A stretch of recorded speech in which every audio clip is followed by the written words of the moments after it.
Side खबरों के लिए सब्सक्राइब करें फ्लेम मीडिया और उसके बाद बेल आइकन को प्रेस करें ताकि सबसे पहले आपको मिले एक्सक्लूसिव खबरें।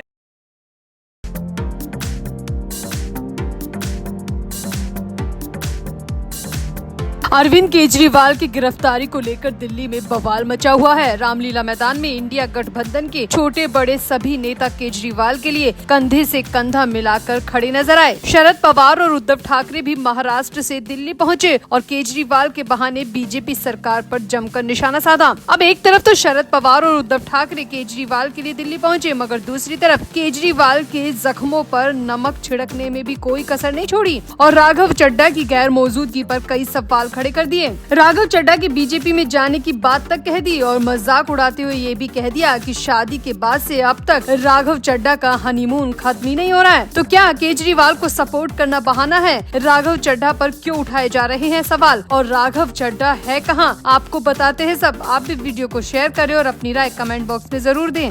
तो राष्ट्रीय राजधानी दिल्ली के रामलीला मैदान में इंडिया ब्लॉक की महारैली हुई। इसमें विपक्ष के कई बड़े नेताओं की मौजूदगी नजर आई। इस दौरान बिहार के पूर्व डिप्टी सीएम तेजस्वी यादव, जम्मू कश्मीर की पूर्व मुख्यमंत्री महबूबा मुफ्ती, महाराष्ट्र के पूर्व सीएम उद्धव ठाकरे, झारखंड के पूर्व मुख्यमंत्री हेमंत सोरेन की पत्नी कल्पना सोरेन, यूपी के पूर्व मुख्यमंत्री अखिलेश यादव, पंजाब के मुख्यमंत्री भगवंत मान और एनसीपी के संस्थापक शरद पवार समेत कई नेताओं ने जनता को संबोधित किया। उद्धव ठाकरे ने अपनी स्पीच में कहा कि एक पार्टी की सत्ता देश के लिए खतरनाक है और लोकतंत्र का दमन हो रहा है। उन्होंने बीजेपी पर जांच एजेंसियों का गलत इस्तेमाल करने का आरोप भी लगाया। उद्धव ठाकरे ने रैली को संबोधित करते हुए कहा कि कल्पना सोरेन और सुनीता केजरीवाल चिंता ना करे, हम ही नहीं पूरा देश उनके साथ खड़ा है। कुछ दिन पहले आशंका थी कि क्या हमारा देश तानाशाही की ओर चला जा रहा है, लेकिन अब ये आशंका नहीं सच्चाई है। बीजेपी को लग रहा होगा कि अरविंद केजरीवाल और हेमंत सोरेन को गिरफ्तार करने से लोग डर जाएंगे, लेकिन उन्होंने अपने देशवासियों को कभी पहचाना नहीं। मेरे भारत का व्यक्ति डरने वाला नहीं बल्कि लड़ने वाला है। यानी कि यहाँ पर उद्धव ने पूरी तरह से केजरीवाल के सपोर्ट में कहा,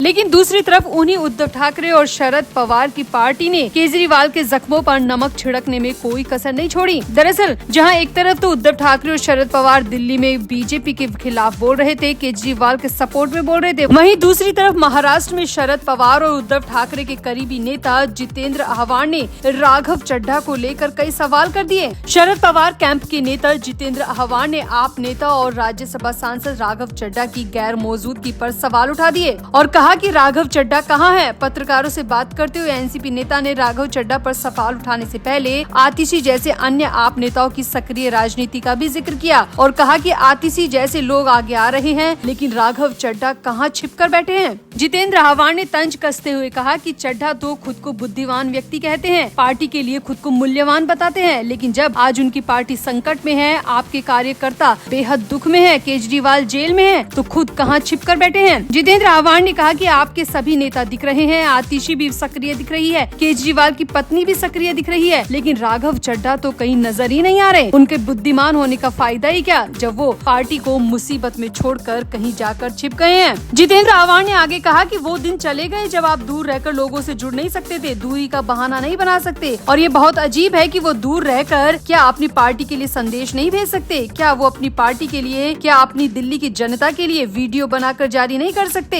इस तरीके से लंदन में जाकर बैठने का क्या फायदा है? ये आपको बता दें, अरविंद केजरीवाल के करीबी माने जाने वाले राघव चड्ढा अपनी पत्नी परिणीति चोपड़ा के साथ विक्ट्रोमी के लिए लंदन में है। ये रेटिना डिटेचमेंट को रोकने के लिए एक प्रकार की आँख की सर्जरी होती है और इसी सर्जरी के लिए राघव चड्ढा अपनी पत्नी के साथ लंदन गए हुए हैं। अब राघव चड्ढा आंखों की सर्जरी के लिए लंदन में है, लेकिन शरद पवार की पार्टी कह रही है कि राघव चड्ढा जेल जाने से डर रहे हैं, अगला नंबर न लग जाए, इसीलिए लंदन में जाकर बैठे हैं। इतना ही नहीं, कहना तो ये भी है कि राघव चड्ढा बीजेपी में शामिल होने की प्लानिंग कर रहे हैं, इसीलिए केजरीवाल की गिरफ्तारी के मैटर से खुद को दूर कर रखा है। तो क्या शरद पवार की पार्टी के पूछे गए सवालों में दम है? आखिर राघव चड्ढा ऐसे नाजुक वक्त में पार्टी और केजरीवाल से क्यों दूरी बनाकर बैठे हैं? क्या वाकई में राघव चड्ढा बीजेपी में शामिल होने जा रहे हैं? आप भी अपनी राय कमेंट बॉक्स में जरूर दें और वीडियो को भी शेयर करें।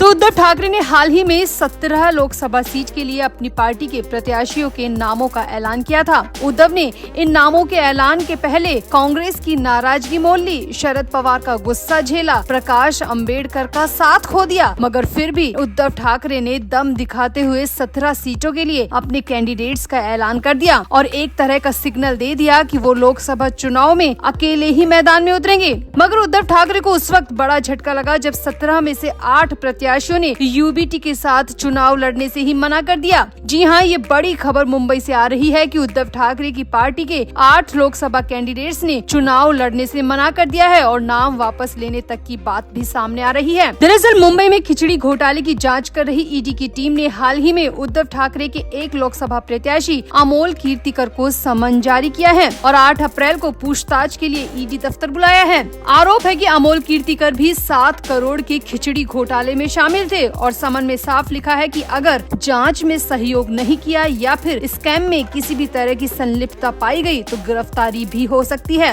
और सबको पता है कि ईडी इस वक्त कितनी तेजी से गिरफ्तारी कर रही है। सिटिंग मुख्यमंत्री को जब ईडी की टीम बख्श नहीं रही तो फिर लोकसभा कैंडिडेट्स की तो बिसात ही क्या है। अब उद्धव ठाकरे के लोकसभा कैंडिडेट्स को यही डर सता रहा है कि कहीं वो भी ईडी के जाल में ना फंस जाए, क्योंकि कोई भी राजनेता दूध का धूला नहीं होता और जब किसी भी घोटाले की जांच शुरू होती है तो कई लोगों के नाम सामने आते हैं। लिहाजा खबर है कि उद्धव की पार्टी के 8 लोकसभा कैंडिडेट्स ईडी की जांच से बुरी तरह डर गए हैं, घबरा गए हैं और इसीलिए चुनाव लड़ने से भी मना कर दिया है। अब ये खबर उस वक्त और ज्यादा पुख्ता हो गई जब उद्धव ठाकरे ने अपने आवास मातोश्री पर इमरजेंसी मीटिंग बुलाई और सबको पहुंचने का संदेश दिया। दरअसल अमोल कीर्तिकर को मिले ईडी के समन के सिलसिले में ही उद्धव ठाकरे ने मीटिंग बुलाई थी। उद्धव को पता चल गया था कि समन एक लोकसभा प्रत्याशी को मिला है, मगर डर सबके मन में बैठ सकता है, इसीलिए उद्धव ने सभी के मन की बात को जानने के लिए ये मीटिंग बुलाई। मगर इस मीटिंग में ये 8 प्रत्याशी पहुँचे ही नहीं। जी हाँ, खबर है कि ना तो इन्होंने मैसेज का रिप्लाई किया और ना ही किसी तरह की जानकारी दी और मीटिंग से बिना किसी इन्फॉर्मेशन के ये 8 नदारद हो गए। खबर तो ये भी है कि पिछले 24 घंटे से इन 8 प्रत्याशियों ने चुनावी प्रचार प्रसार भी पूरी तरह बंद कर रखा है। ये 8 कल परसों तक घर घर जाकर प्रचार कर रहे थे। उन्होंने अचानक से हर तरीके का प्रचार प्रसार बंद कर दिया। इवन इनके सोशल मीडिया हैंडल पर भी चुनाव से रिलेटेड कोई भी पोस्ट पिछले 24 घंटे में नहीं की गई है। मतलब साफ है कि ये 8 प्रत्याशी चुनाव लड़ने के मूड में ही नहीं है। इन 8 ने मन बना लिया है कि वो लोकसभा चुनाव में उद्धव की पार्टी से नहीं उतरेंगे।